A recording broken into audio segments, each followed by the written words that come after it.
وعنا وناكسنا غيرتها ونروح رتالكان وبرتي جيب كل مرة نقل صعدنا حق سوق عندنا حالة يقودن بعيد دولتها إثيوبيا لتريا حالة ذات وعكرنتهاي جيبوتي وحرير كوجرتي سومالنا يا سوق عندنا عندما ترى بدن أو قبل كسر الجلي كان يمدن كاسي جيبوتي عكسوه نسوي جهدي عندما سومالنا يسوق دونا عندنا سوق دونا حالة يقودن بعيد أفضل يمركز السر حالة دولة سيدا عيتهاي يشيس كلا شجرة الأحمر دونا الدولة الصومالية أيضا مركز الشيكتي إن شدال كلا قود دونا لو يكون اللي حلواتنك رجوين جلسي شعب الصومالي سوق عندنا حنقل سوق عندنا هؤلاء جود ماشي مريان يا حالة سياسة دالك ماشي مريا وحنا صومالي حسن محمود والله جاب المدة لبس سنة لو كرديو وقت المدة حلت كيس ما دام للشيء وشدال كقود دون أنا ما أصلا في القين دونا يوتيوبيا وحودا بعيد دول دجان الصومالي سوق دونا برامج الجراب ألف قرص برامج كل سنة فرقد أربعة أنا حكوي ديار ماس فرقد برامج كسر عمر كاره إن دولتها يوتيوبيا اللي ترى يمصر كل حل فاقن حالة دود وعدتها أنك يوم حالي هذا يمنا حسيت وقلي دونا gooni oo aad iyo aad baad u mahadsan tahay xaaladda ka taagan gebi ahaan baan idhaahdee wadamadan Eritrea iyo weliba wadankan Ethiopia waa ay ka sii daraysaa maalinba maalinta ka dambaysa inkastoo xiisadii taagnayd weli hadda ama ciidankii la daabulahayay ee lagu daabulahayay xadka labada dal u dhaxeeya ay sidiisii weli tahay oo abiye ciidamo aad u fara badan buu ku daabulayaa deegaanadaasi weliba deegaanka cafarta uu kala wadaago iyo deegaankan maxaan ku dhahay Tigreego ay kala wadaagaan maxaan ku dhahay abiye iyo dawladdiisa marka abiyuhu ma daynin oo kii hadda maxaan ku dhahay wasiirka arrimaha dibadda maruu shalay ka hor hadlayay baarlamaanka ama golaha federationka dalka Ethiopia su'aal laga weydiiyay oo ahayd maxaad samaynaysaan wuxuu yiri ama uu sheegay haddii abiye ku soo ogol yahay inayna markaa ka tanaasuleynin doonistoodii badda iyo inay ma garanaysaa riir sida ay gaadhaan marka xaaladdu weli way cakiran tahay laakiin ma jiro wax hadda dhaqdhaqaaq zaa'id ah oo labada dhinac ay sameynayaan marka laga reebo in qolada kale ay isha ku hayso oo ay isfiirinayaan dhanka kale nimankii la odhan jiray TPLF oo ayada laftigeeda maalmihii ugu dambeysay dhaqdhaqaaqyo waday ayaa la tilmaamayaa dhaqdhaqaaqaasi inuu haatan uu ku sii fiday deegaanka Raaya iyo Walqayti iyo deegaano cusub inuu ku sii faafay كل maamulkan hadii beh ku samo ogol yahay adi sabab fadhigiisu yahay indhaha ay ku hayaan marka waxa la leeyahay mar walba xiisada u dhaxaysa dawladda Eritrea iyo Ethiopia iyo guud ahaanba maxaan ku dhahay waqooyiga dalkaasi waa ay si kululaanaysaa waad ogeyd in hanjabaad ay hawada isu mariyaan labada dawladood waa Ethiopia iyo waliba dawladda dalka Suudaan kadib markii ay sheegtay in si weyn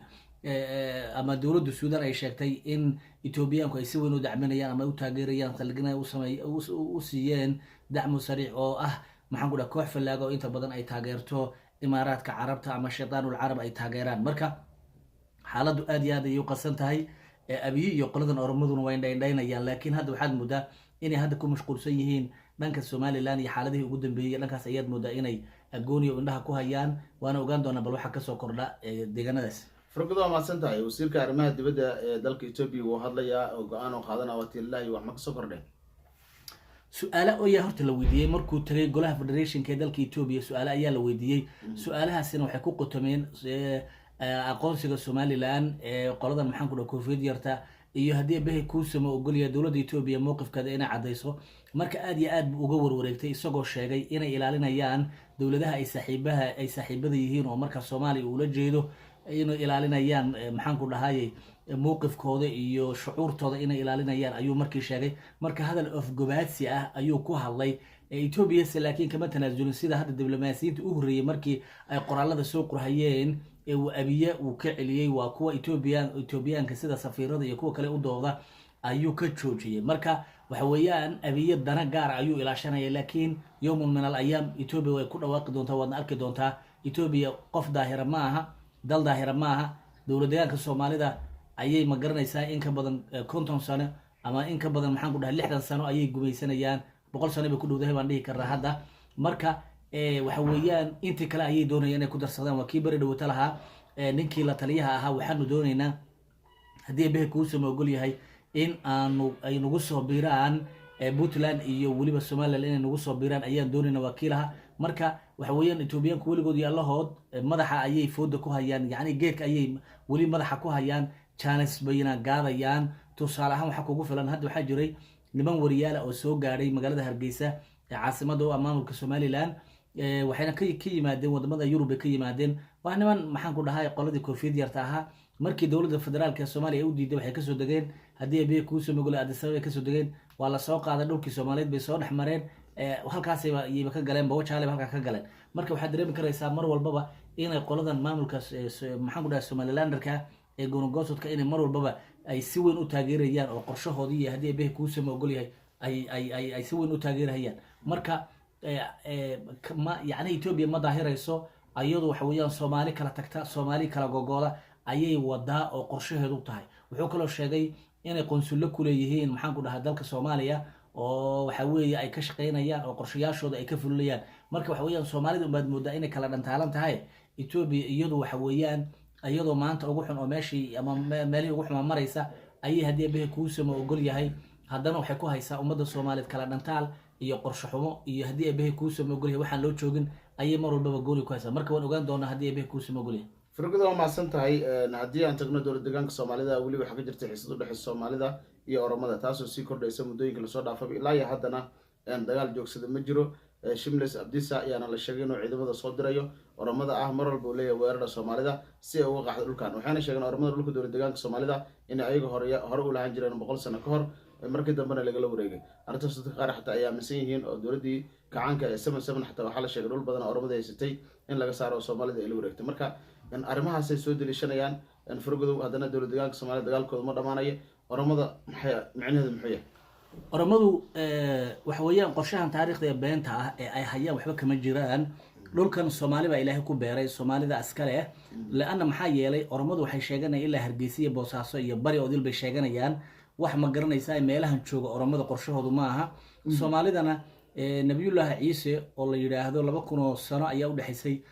isaga iyo nabiyullaahi maxamed calayhi afdal salaatu wasalaam ayayba haddii bihi kuusama ogol yahay ka hor bayba meesha deganaayeen xilligii faraacinadii nabiyullaahi maxaan ku dhahaa muuse iyo fircoon bay soomaalidu deganaayeen oo waxaaba mu'arikhiintu qaarkood waxayba leeyihiinba ninkii fircoon ahaa soomaali buu ahaa oo soomaali buu egay waxa noocaasay iyo akhriyaan macay doontaba ha noqoto geeska africa dadkii ugu horreeyey ee loogu yimid ama iska laha ama ilaa iyo 5 kun 6 kun oo sano kahor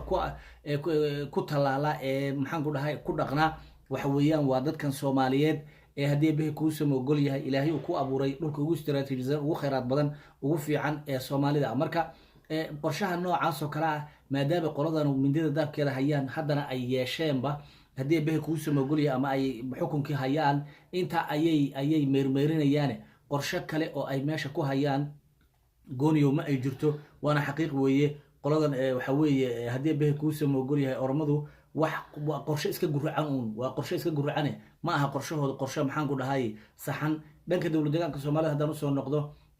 dagaalo xoogan ayay ku hayaan dhanka xadka laga bilaabo gobolka city ilaa iyo gobolkan maxaan ku dhahay liibaan iyo gobolka kale maxaan ku dhahay daawo inta u dhaxaysa ilaa iyo magaalada mooyaale dhul riix iyo boos riix ayay ku haysaa gooniyow waana qorshe haddii bihi kuusama ogol yahay ayna marraba ka daalin waa qorshe ay doonayaan haddii bihi kuusama ogol inay ku qabsadaan dhulka soomaaliyeed waa qorshe dowladda federaalka iyo midda maxaan ku dhahay deegaanka oromiyaba ay ka midaysan yihiin marka qorshahoodu waxa weeyaan ilaa iyo zaylac iyo lughaye iyo deegaanadan ay ku tagaan gobolka faafan iyo gobolka city labadaba hadda waa taargetkooda waana meelaha ay sidii weyn uga dagaalamayaan oo doonayaan gebi ahaanba inay qabsadaan qolo maamula oo u jilicsan oo qoladan ma garanaysa horboodayana wayba haystaanba marka qoladaasi maamulka ee meesha jooga iyo qorshahan waa qorshe u baahan guud ahaanba ummadda soomaaliyeed inay si weyn uga hortagto waana ogaan doonaa waxay ku dambayso firgada waa mahadsantahay wixii kasoo kordho xaaladaha etoobiya iyo damaceeda badda saylac iyo arrimaha kale ee markaasi dagaalka la dhexeeya eritrea mar walba halkan ayaa ku daawan doontaan barnaamij shargaray melfi garcia